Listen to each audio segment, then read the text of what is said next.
Hey buddy, it's Tom James. Congratulations on receiving the Lifetime Achievement Award from the Ocala chapter of the FPRA, although nobody around here is the slightest bit surprised that this honor is being bestowed upon you. If you took a list of Buddy Martin achievements and started stacking them up one by one, they'd go all the way to Pluto and back, and there still would be some that are unaccounted for. You've done it all in your career. You have been such a mentor and a role model for so many of us younger generation players in the professional world, whether it be media, TV, radio, print, whatever the case may be. I mean, you've done it all. And I always remember one thing that Buddy told me when I was really young coming up in my TV career. He said, TJ, I got a piece of advice. Don't put all your eggs in one basket. Remember to diversify. And I've never forgotten it, and Buddy, you were the shining example of that great advice. I just want to say that I love you, buddy. I'm proud to consider you a great friend, and congratulations. Enjoy this very, very special night. So buddy, you got a Lifetime Achievement Award in communications. That doesn't surprise me. You've been communicating with the public for the better part of 50 years. And pal, nobody deserves that award more than you do. Without you, I wouldn't be sitting in the confines of the places I'm sitting today in a radio studio doing radio work. All my success is on the coattails of you, Buddy Martin. Congratulations. You deserve it. I've known ever since, December of 2004. Probably when I first met you, I knew that you were special. I knew you were a great friend, and I knew you were very unique because you cared about people. Now people get to care about you, so congratulations on your Lifetime Achievement Award. I did not have a vote, but if I did, I would have voted for you. God bless you. Hi, this is Steve Spurrier, former head ball coach here at the University of Florida, and I want to congratulate my good friend, my co-writer. He wrote my book. He wrote articles in the newspapers back when I was playing with the San Francisco 49ers in the late 60s. He covered me as a player at Florida in the mid-60s and so forth, and we've had a close association for well over 50 years. Buddy Martin, I want to congratulate Buddy on being awarded the 3rd Lifetime Achievement Award presented by the Ocala chapter of the Florida Public Relations Association. I can't think of anyone more deserving of this honor than Buddy Martin. He has been a true sports writer. He has covered all the events, especially in our state of Florida, and has been a true friend, obviously, to all the Gators for many, many years. So I guess, Buddy, what this means is that you and Joni, the first dinner and the first toast will be to you two when we open Spurrier's Gridiron Grill here in June. So have a wonderful evening at the award ceremony. You're certainly deserving.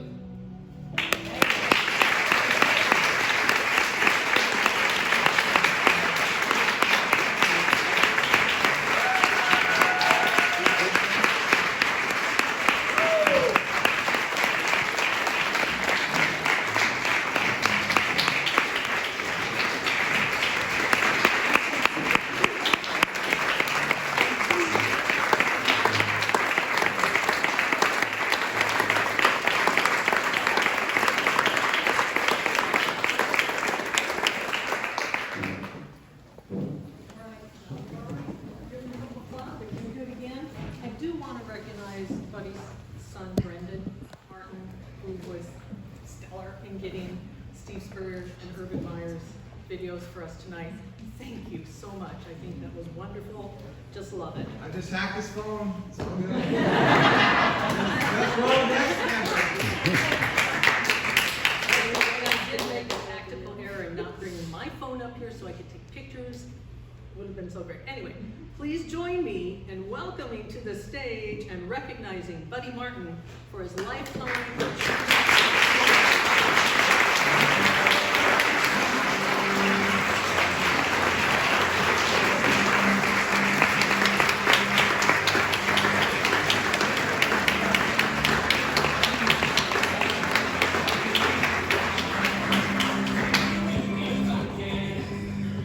Thank you enough. This song, I don't think it's even on.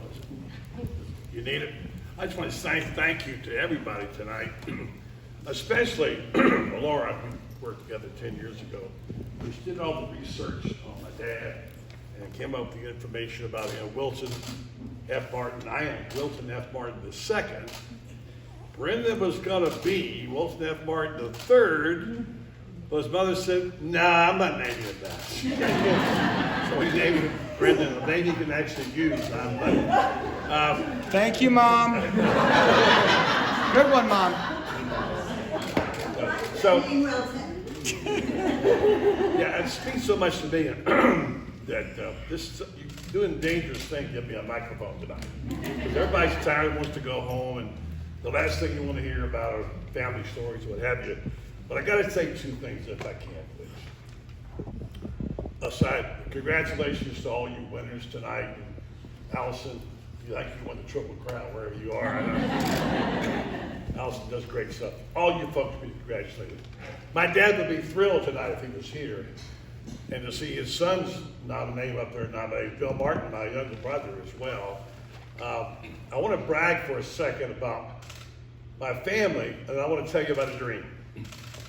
I'm going to start this time with the most important one. She usually gets mentioned last. People say, marriage is 50-50. I had a guy tell me, a coach, when I got married my first year in Florida, people may tell you marriage is 50-50, but some days it's 80-20.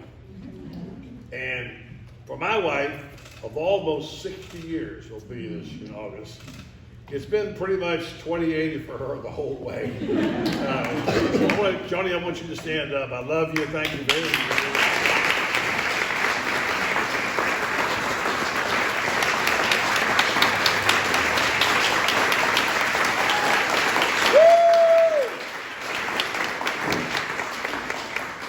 Everybody will tell you, she is the rock. She holds it all together, and she's the reason I was able to survive it. Whatever I've done, if anything, I'm proud of a couple things.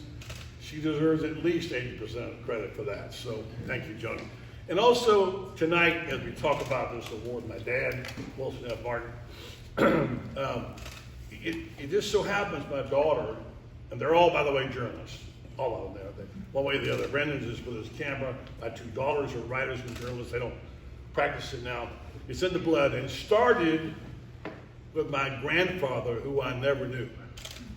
He came to Marion County in the late 1800s from up in Pensacola. He was a writer and a Baptist preacher, circuit riding, and a railroad conductor. And he married a local girl, Mary Evelyn Thomas. And he moved here, and he worked for the Ocala Evening Star, believe that or not. And he died in 1920, way before I was born. I never knew him, but I think about him a lot. William Laban. I think he started this whole thing, And my dad was born after like 1902 or 3. He wound up working for the Ocala Evening Star. And then when I was in college at Florida and got discouraged and thought I was never going to graduate, I came home and went down to the Star Banner and asked Vernon Blatz, "Can you give me a job? I'm tired of this school." And that was my first entry to journalism at age 20. Well, I was the sort of acting sports editor of the Star Banner and later to become that.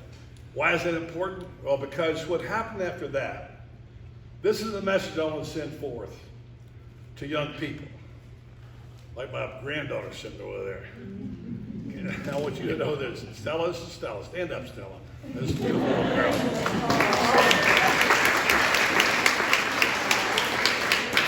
I have some wonderful grandchildren.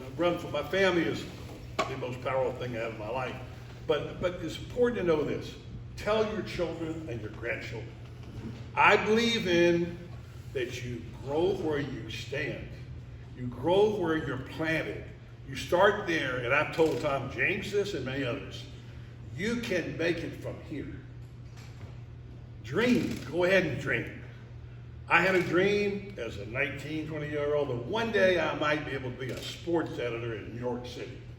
How ridiculous that was, okay? How could a little boy from Ocala, Florida, ever become the sports editor of a paper in New York City? Guess what? It happened. It happened. And it started right here, planted right here.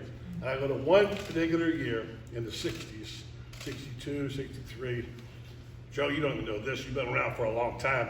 I advertised in the paper for people to cover high school football. I paid them $5 a game, and 3 guys showed up, 18, 19 years old. One was named Van McKenzie, one was named Jim Huber, and Randy, I know you know these names too, and Scott, you do too. And another guy was Jim Waldron.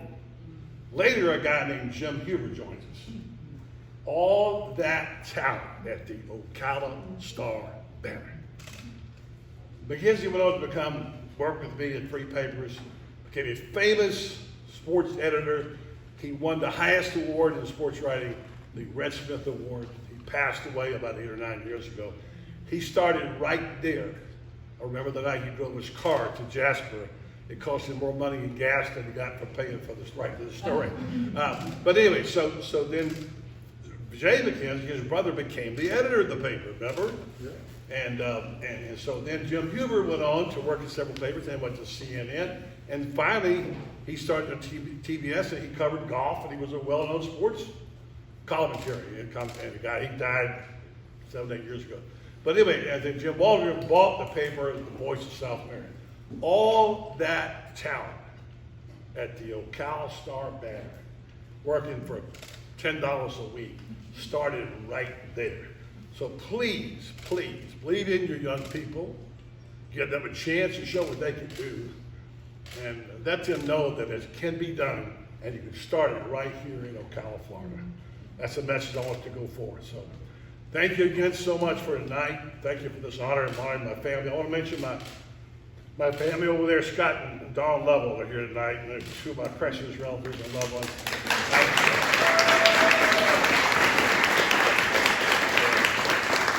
Thank you so much. I look out here and see people, Choni and I and Randy Briggs, all worked at the Marion Theater today, right? When there was no hope, right? There was no hope. Don't ever give up. Believe in your dreams and tell your young people you can do it from right here.